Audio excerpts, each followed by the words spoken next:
Today I'm going to show you how to turn this shower into this curbless shower using the CASTICO Shower System. Let's get into it. All right, so the first thing we have to do is go ahead and demo everything that has to get removed. For us, the insert has to leave, all the drywall around it, and the floor. Now we can figure out how to recess our floor in order to make the shower curbless. So this right here is the CASTICO shower pan that we're going to be using as part of the whole CASTICO shower system that we're going to be installing. And I want to see how wide this pan is before I can figure out where to cut it. So I'm almost at 36, but once I add the little flange at the end, I will be at 36. Then we have a 1/2 inch drywall that we have to account for. Plus, I'm gonna give myself a 1/4 inch of a wiggle room in order to make sure that this pan is not super tight in there, which means that I'm gonna cut this at 36 3/4 in order for me to cut out my subfloor to lower this.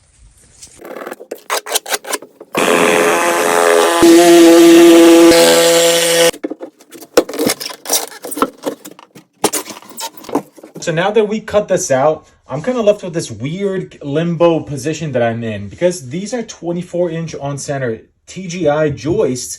My next one is all the way over here. So I'm going to have a hard time putting blocking over there in order to support this. And we just have a huge counter lever on this. So I think what I'm going to do without touching this, I'm going to come this way, come to the middle of this floor joist there, and then cut that out all the way that way. This way I can put proper blocking, and then when I'm repairing it, this part of it, I'm just going to bring back to where it needs to be in order to meet with our floor.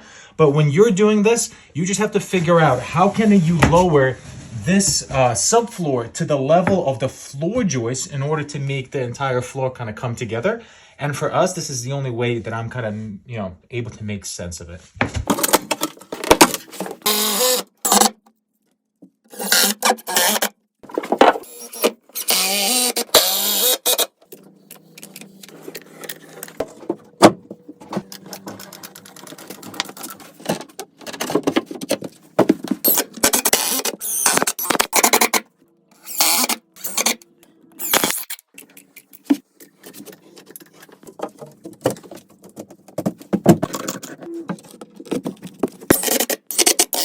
So this is what you want to end up with. You want to make sure that your subfloor is level and even with your drain connection here.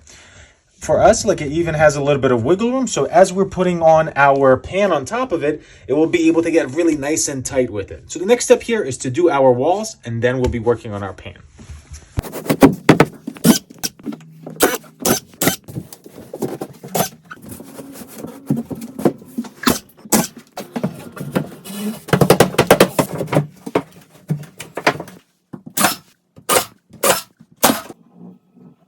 All right, so now that our walls are in, we have to kind of get them watertight, and we're going to do that by using this 6-inch fabric. It's going to go into all of the corners and seams, and additionally at the bottom as well. Because once we put it along the side here, and then in this area, we're going to have an uncoupling membrane that's 100% waterproof as well. So then this entire connection right here is watertight, and then that will be the last step that we have to do until we install our pan. So let's do it.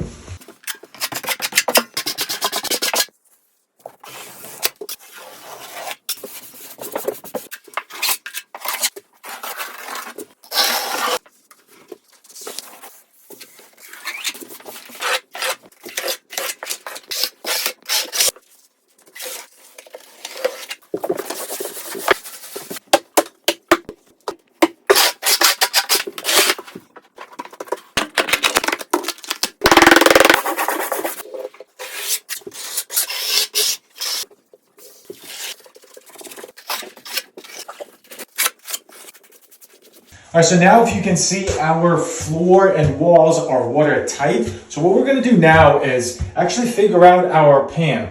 If your walls are nice and square, you can just go ahead and cut it to size. But if you look right here, our walls are way out of square. And I actually feel like this is probably more of the case for most people out there where their framing is not perfect like this. So I'm going to show you a trick that I'm going to use in order to cut this pan down perfectly so that the walls and everything fits nice. And it's called a template trick. Let me show you.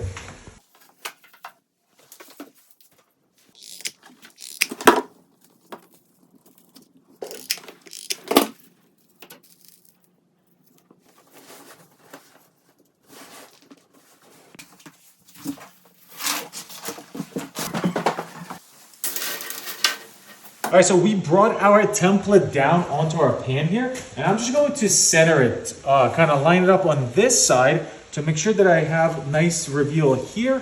We're only cutting these two sides because we did cut everything out to be okay, so we don't have to cut this side or the front.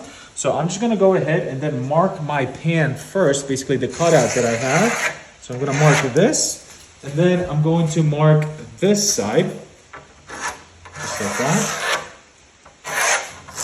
So that mark that we made, that's our perfect cutout with everything included, which would also include then these flanges that we need to install here. But these flanges are 3/16 of an inch thick on both sides and on the back. On the back, we accounted for it. First thing we just have to do is basically cut it down to this size, to the actual size of the entire pan itself. So if we're there, then we just gotta cut it right there and then make that cut all the way. And then we're going to account or allow for another 3/16 of an inch for this flange to be able to fit there. So if we're, let's say there, 1, 2, 3, 3/16. And then same thing here, I'm gonna allow 3/16. Make that line, and that will actually be the line that I'm cutting off. Again, just because I need to allow for this to be able to fit in there so that we can screw this into the walls and kind of waterproof it better.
All right, so this is the end of day one. Honestly, this was a little more than we expected, just with some of the plumbing stuff that was going on there. But within 12 hours, we were able to demo all of this, prep it, lower our floor, and install our pan. You usually want to wait till the next day until you start working on the walls. So we're going to call it a day here. Tomorrow when we come back, we're going to get going on our floor and on our walls. That would be sick.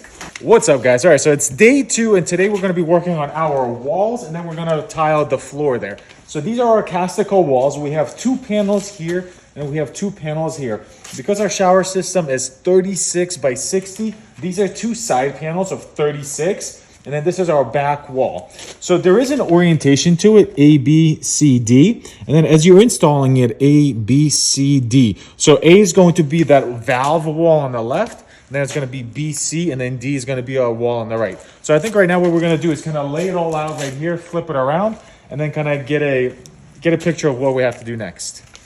All right, so this is what it looks like outside when we actually lined it up. So we have A, B, C, D, and only the 2 pieces that we have to cut down a little bit is going to be these 2. So these go like that. So this is going to be our outside pieces, and then all the veins in the back have to come together to make a nice, beautiful image from the left side all the way to the right side. So we're going to bring some of these pieces up, then we'll measure this, figure out where we have to cut it, and then we'll cut it. All right, so we're upstairs now, and first of all, I want to show you this pan. So the pan that we installed yesterday is solid. This thing is cured up, and it just has a very heavy-duty feel to it. So I'm really happy how that turned out. Now that we're going to be working on walls, we brought up our A panel. This is basically one massive tile, and this entire shower is going to be 4 pieces with 1 single seam. So it's going to look pretty sick.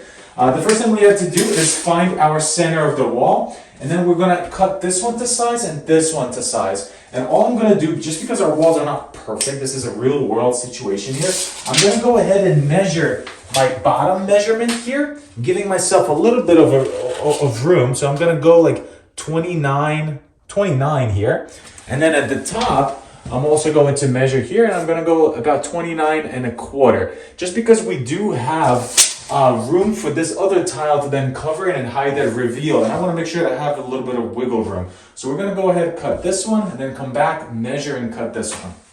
All right, so this is the side that we're gonna be cutting. This is the piece that we're gonna be cutting. And we have our bottom measurements gonna go here, and then our top measurements gonna go here. And you see over here saying, cut this side only. So this is obviously the only side that we're gonna be cutting. We're gonna put it onto our sawhorses, and I'm gonna add some 2x6s just to kind of provide a little more structure on it so it's not really flexing. So I'm gonna get V here, and we're gonna put that on. Come on. So just kind of be mindful of the arrows so you don't mess up your bottoms and the tops. We'll go like this.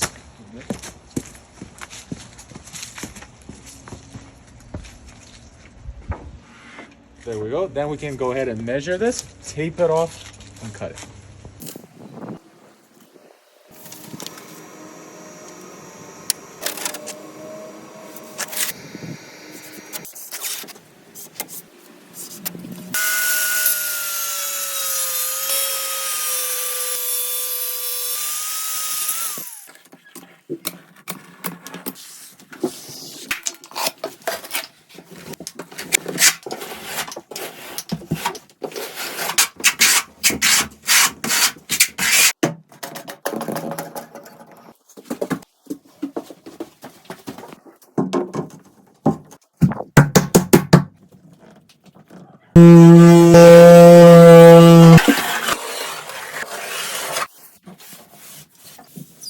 All right, so we have our B piece installed, and this thing looks nice. So now what we're gonna go ahead is measure our C piece, because we already know perfectly where this one's going to be.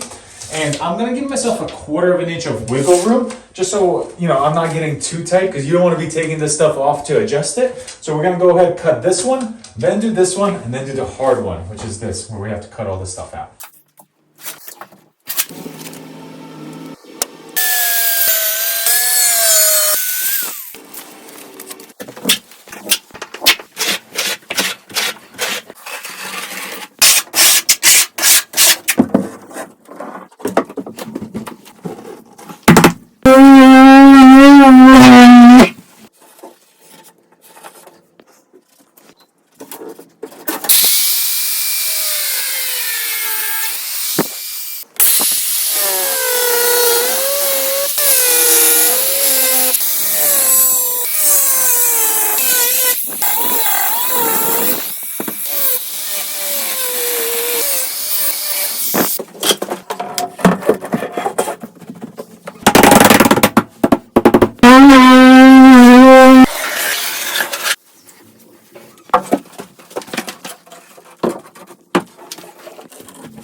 All right, so all of our walls are in, and honestly, this took about 3 hours, which is insane to think about. 3 hours for all of your shower walls. But take a look at the pattern here. So you can see all of this kind of veins and stuff coming across. Then it all connects through here. And then same thing kind of coming across and going this way. So that was pretty easy install. So now what we're gonna be focusing on is our floor. So one more thing I wanted to add, just because the bottom here, because of that little flange, did kick out just a tad, and we are gonna have a glass door. So I did this makeshift kind of vise that would push it out. Basically, you add a couple pieces of shims, and then you're able to push down on it, and you're creating that pressure out to then hold these pieces in. Because at the bottom, the thing is, or at the top, it's really nice and stuck, but at the bottom, it just needed a little bit more of that force to hold it. Until tomorrow, it'll be perfect. So when it comes to our floor, we have a really, really nice reveal here. So right now, without any thinset underneath it, this pan is just a little bit above. But once I add a 1/2 inch trowel thinset underneath it, it's going to be perfect. But one thing that I'm going to do different with this front row here is that I'm going to pitch it just ever so slightly into the pan.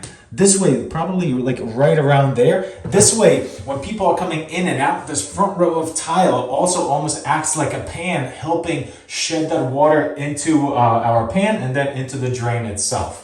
Let's get to it.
So the next step in our process here is to address our seams. So we have the corner seams, and then we have one in the middle, and then all the way across the bottom here at the pan. And what I'm going to use here actually is this Lattisil 100% silicone sealant, and it's basically the same color as our grout over here. So as we're having this curbless shower continue down over this way, that sealant is going to be the same. If you don't have that situation where it's a curbless shower, all you have to do is you could use clear silicone inside those corners as well, and it's going to look really nice. But for us, we're going to use this color.